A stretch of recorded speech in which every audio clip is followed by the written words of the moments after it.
அந்த சிறிய அறையில் மங்கலான விளக்கு ஒளி மட்டும். வயதான அம்மா, கைகளில் தஸ்பீஹ் மாலை, கண்களை மூடி மெதுவாக துவா செய்து கொண்டிருந்தாள். யா அல்லாஹ், என் பிள்ளைகளுக்கு குறை வரக்கூடாது. அவர்கள் சிரிப்பே என் வாழ்க்கை. வாழ்க்கை அவளிடம் நிறைய எடுத்துக்கொண்டது. இளமை, ஆரோக்கியம், கனவுகள்.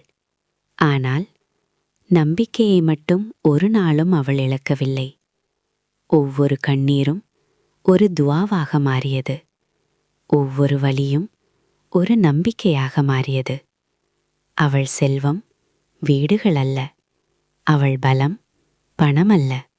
அவள் வைத்திருப்பது அல்லாஹ்வின் மீது வைத்த உறுதியான நம்பிக்கை மட்டும். அந்த நம்பிக்கையோடு அவள் கைகளை உயர்த்தினாள். விளக்கின் ஒளி போல அவள் துவாவும் இருளில் ஒளியாக பரவியது.